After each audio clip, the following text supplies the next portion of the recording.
to be late here. Hi!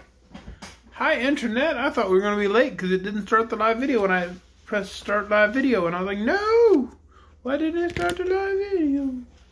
But now we started the live video. So, we are live. And it is time for another chapter of The Lost Princess of Oz. The 11th book in the Oz series. We're on chapter 21 tonight.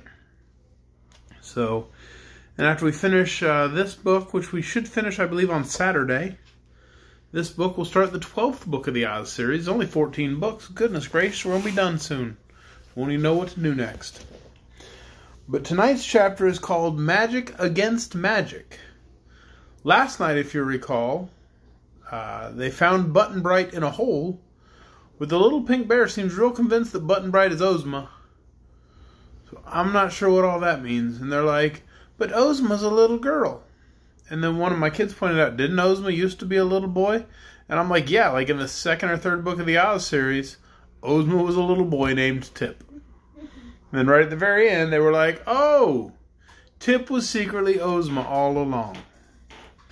So, who knows? Maybe Ozma is Button Bright right now. I don't know. You can do that stuff with magic, though. We've already proven it. Books and books and books ago. So let's find out now what's going on in chapter 21, Magic Against Magic. The wizard's advice was good, so again they started in the direction of the low mountain on the crest of which the wicker castle had been built. They had been gradually advancing uphill, so now the elevation seemed to them more like a round knoll than a mountaintop. However, the sides of the knoll were sloping and covered with green grass, so there was a stiff climb before them yet. Undaunted, they plodded on and had almost reached the knoll when they suddenly observed that it was surrounded by a circle of flame. At first, the flames barely rose above the ground, but presently they grew higher and higher until a circle of flaming tongues of fire, taller than any of their heads, quite surrounded the hill on which the wicker castle stood. When they approached the flames, the heat was so intense that it drove them back again. "It will never do for me," exclaimed the Patchwork Girl. "I catch fire very easily." "Won't do for me either," grumbled the Sawhorse, prancing to the rear. "I also strongly object to fire," said the Bear King, following the Sawhorse to a safe distance and hugging the little pink bear with his paws. "I suppose the foolish shoemaker imagines these blazes will stop us," remarked the wizard with a smile of scorn for Ugu. "But I am able to inform you that this is merely a simple magic trick, which the robber stole from Glinda the Good, and by good fortune I know how to destroy these flames, as well as how to produce them. Will some of you kindly give me a match?" You may be sure the girls carried no matches, nor did the frogmen or Cake or any of the animals. But Button Bright, after searching carefully through his pockets, which contained all sorts of useful and useless things, finally produced a match and handed it to the wizard, who tied it to the end of a branch which he tore from a small tree growing near them. Then the little wizard carefully lighted the match and, running forward, thrust it into the nearest flame.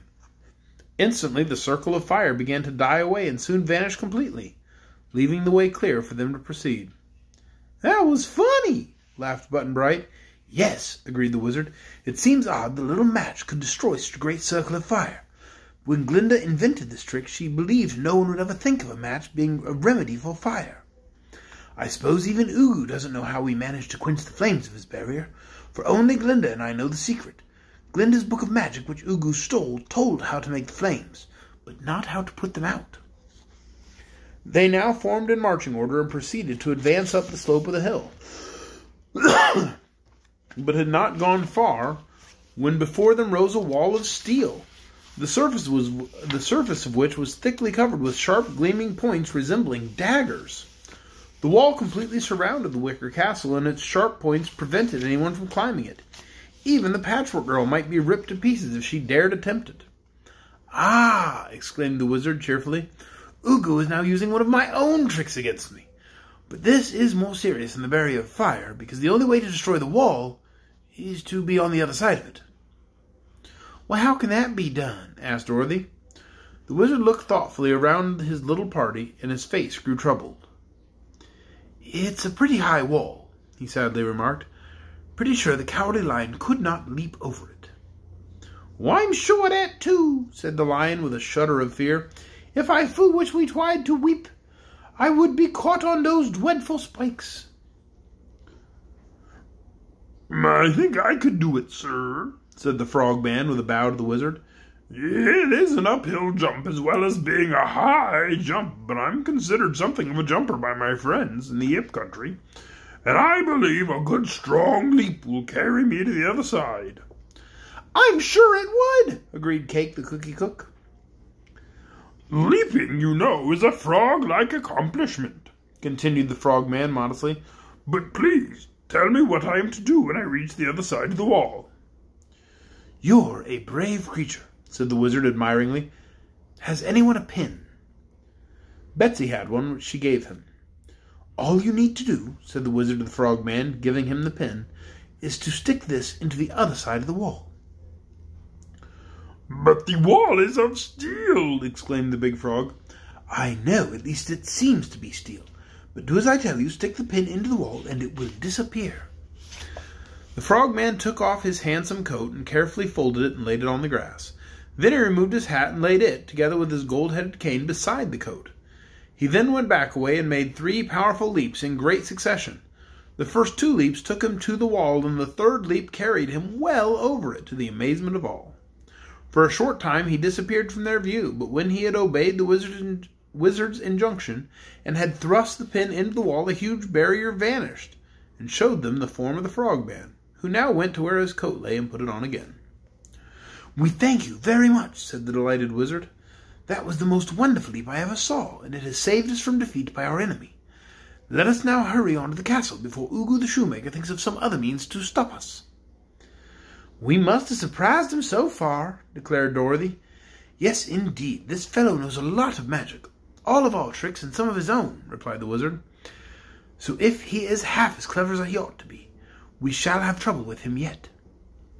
He had scarcely spoken these words when out from the gates of the wicker castle marched a regiment of soldiers, clad in gay uniforms, and all bearing long, pointed spears and sharp battle-axes.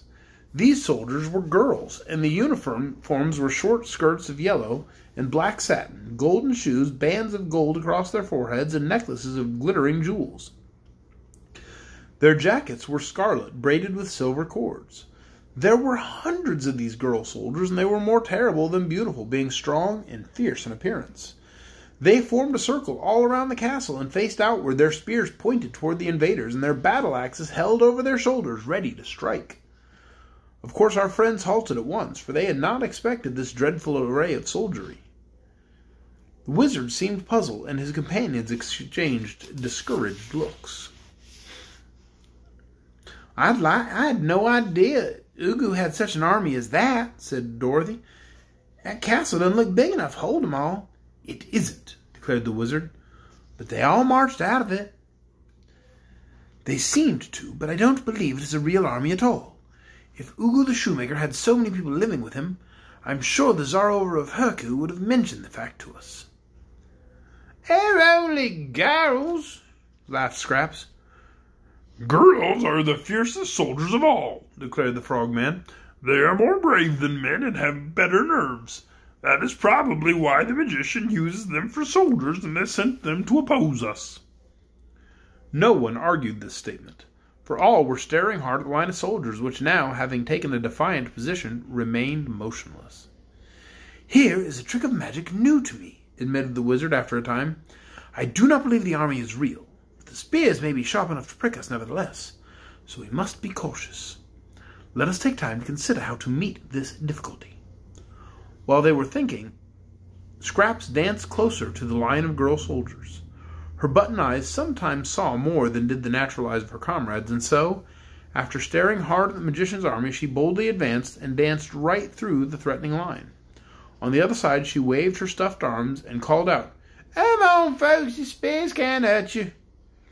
"Ah," said the wizard gaily, "an optical illusion, as I thought. Let us all follow the Patchwork Girl." The 3 little girls were somewhat nervous in attempting to brave the spears and battle-axes, but after the others had safely passed the line, they ventured to follow, and, when all had passed through the ranks of the girl army, the army itself magically disappeared from view. All this time our friends had been getting farther up the hill and nearer to the wicker castle, and now, continuing their advance, they expected something else to oppose their way, but to their astonishment, nothing happened, and presently they arrived at the wicker gates, which stood wide open, and boldly entered the domain of Ugu the shoemaker. And that is the end of chapter 21. Cliffhanger! Tomorrow night we'll read chapter 22, In the Wicker Castle. Who's excited? I was excited. I'm ready to read this bad boy. I'm ready to finish this book, find out what Ugu's going to sound like tomorrow night when I read his voice for the first time, maybe, and I'm like, uh-oh, I haven't figured out Ugu's voice. We'll find out tomorrow night together when we read chapter 22 in the Wicker Castle. Good night, everyone.